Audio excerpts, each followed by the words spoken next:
Hello and welcome back to the Ideal Nutrition Podcast. This is episode 26 and today myself and my co-host Leah are going to be talking about why fat burning does not equal fat loss, why they are separate things and why you should really care about that. And I suppose the simplest way of thinking about like why you should care about this is because if you ever hear somebody talking about fat burning, it's important to differentiate between the two, particularly if it's like a supplement, etc. If you're paying for something or whatever it is kind of useful to know that they are separate concepts. So most people will think about them as being interchangeable. They'll think fat burning is interchangeable with fat loss. To be quite specific about what they are, fat loss is the loss of fat on your body. It is the reduction in the amount of body fat you have. That's pretty simple to understand. Fat burning is fat oxidation, to be more specific. It's referring to the use of fat as a fuel source by the body. So I suppose I'll get you to talk about like what exactly that means. Like how can they be separate? Because they sound kind of similar even with the definition that I've just given then. Yeah, I think the best way I put this into context is definitely like the low carb approach and what a lot of advocates of the low carb approach. Eat more fat, burn more fat. Yeah, which they're not lying. Yeah. I mean, technically when you have more fat available in your system, your body will prefer that as a fuel source and, that's the calories it has available. So yeah, of course you're going to oxidize or burn more fat the more you have access to. It doesn't necessarily mean, though, that it's going to lead to a reduction in your actual fat stores. So we know that when you have a lot more fat in your diet, like this is a bit of an oversimplification, but when you have more fat in your diet, yes, you're burning more as a fuel source, but you're also storing more fat away. So you're using the fat that you have there as a fuel source, but you're storing it as well, unless you're in a calorie deficit. So if you're just eating at maintenance calories and you're on a low carb diet, you are not going to lose body fat. You'll be burning it, you won't be losing it. And that's like that really important distinction between the two. I think the easiest way I can think it through and explain it is an extreme example. If you ate 9,000 calories of fat, so you just ate a ton of fat, like an obscene amount of fat, I think it's quite easy to then understand that you're not going to burn 9,000 calories of fat in a day. So when you think about that, it's like, okay, you've consumed 9,000 calories of fat, you're burning less than that amount, some is going to get stored. That would be a day where you have this obscene amount of fat burning because you have so much available to burn. It's your main fuel source because there's so much available, but you would be gaining fat that day even though you're burning more than ever. Yeah, you can be burning all the fat, but if you're having in a calorie surplus, you're also going to be storing more than you're burning and therefore be gaining an overall amount. Yeah, and that's an unrealistic example, but you kind of just apply that logic back to smaller amounts like the maintenance example and everything like that. And that's why it's like kind of it is an oversimplification to think about it in terms of being like you're storing more fat and burning more fat at the same time. Because what if you are in a calorie deficit and you are if you're in a calorie deficit, if that's a different story, then you will be losing body fat. But that's not... But the same concept kind of applies where it's like this net balance, where it's like if you did a calorie deficit on a high fat diet, you are still burning more fat than if you were on a higher carb diet, but the balance could still come out the same. Exactly. The next concept I'm going to talk through is fasted cardio. So I want you to bear with me because this explanation could get longer than I'd like because I'm mostly doing this off the cuff, but it is something that I think is an important thing to think through. When you do fasted cardio, you are quite literally burning more fat. This is why a lot of coaches talk about it. They talk about this concept of doing fasted cardio because you'll have less glycogen available to burn because you haven't just eaten, you haven't got this glucose source coming in. So you're going straight to your body's fat stores. We know from a research perspective very clearly, so whether you disagree with the mechanisms or anything I'm about to put out there, we just know from the research as a factual statement, if you match your calories and macros for the day, say you eat the same amount of calories and the same amount of protein no matter what, and you do the same amount of cardio and burn the same amount of calories in the cardio, the difference between doing fasted cardio or fed cardio, as in doing cardio after eating, come out the same from a body composition perspective. So we know the results come out the same. So we know fasted cardio is not superior from that perspective. But something that kind of shook me when somebody asked me like 2 years ago, they're like, why does that happen?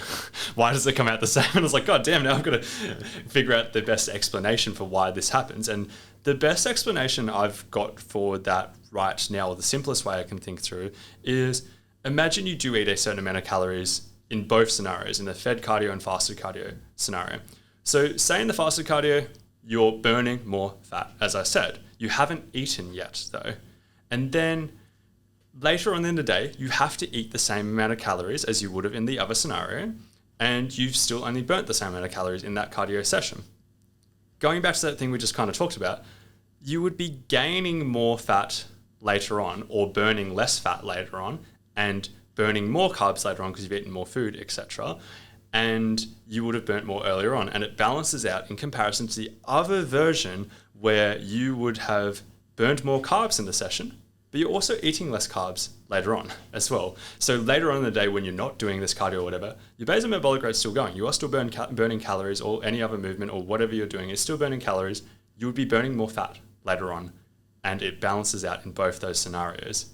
It's a complex thing to think about, but that is how it balances out. It just works out the same through those scenarios. And once again, as I said, even if you don't like that explanation, it doesn't necessarily matter, because that is what the research shows happens in terms of outcomes. And we're very outcome driven people. That's all we really care about. That's all we kind of really need to know, basically, that fasted cardio comes out the same as fed cardio.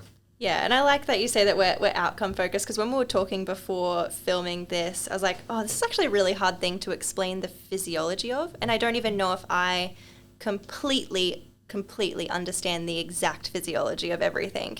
But at the end of the day, it's the outcomes that matter, and we know the outcomes. And that's the thing, like with the physiology, it's like if I'm ever wrong on something, but I've got the outcomes right, I'm like, okay, I'll just change my opinion. Yeah, exactly. Oh, okay, so what I'm doing doesn't change, but the reasoning or the physiology might, and that's fine. Yeah, exactly. Yeah. And the same logic applies to the next thing we're going to talk about, and that is the fat burning zone. So did this ever get you? So like I remember when I first stepped foot in a gym, like this is why I care about this topic. So I first stepped foot in a gym.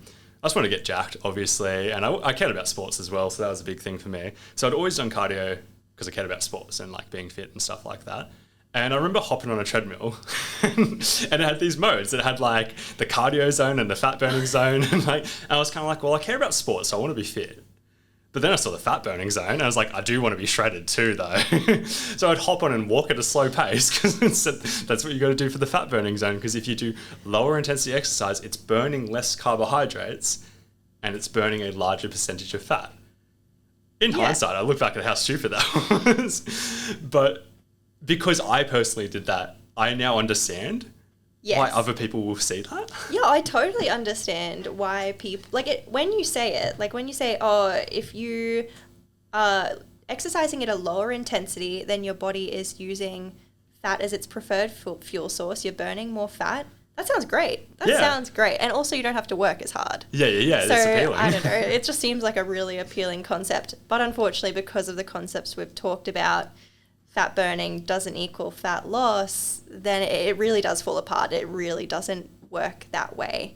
Yeah, so no matter what your fuel source is, like if it's fat or if it's glycogen, you're still going to be burning calories. And at the end of the day, that's what we care about. If you're looking for fat loss and you're wanting to do exercise to facilitate that, we care about the overall calories burnt, not what fuel source they're coming from. Yeah, 100% agreed. I find it funny because like whenever I'm talking about exercise, I'm never being like, we're doing this for the calorie burn or whatever.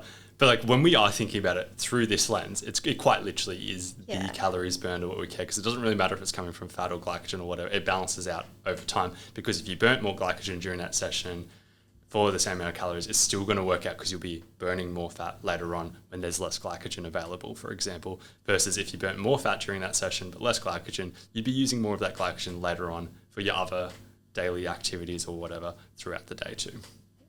So in summary, low carb approaches, fasted cardio, the fat burning zone, they're all not going to facilitate fat loss more than another approach in which you're using a calorie deficit. They're not going to add an additional benefit, and fat burning doesn't equal fat loss. And I think we just need to keep that in mind. Yeah, you can still do these approaches. Like if you like fasted cardio because it's more convenient or whatever you schedule, that's fine. If you like doing the lower intensity stuff because I don't know, for whatever reason, just because you like it more or because you feel like it allows you to do longer or whatever it is, you can do that too. They aren't necessarily detrimental or anything like that. We're just saying that they're not helping you lose additional body fat, which is what you might believe if you focus just on the fat burning or fat oxidation aspect of this equation. This has been episode 26 of the Ideal Nutrition podcast. Thank you so much for listening, and we'll be back next week.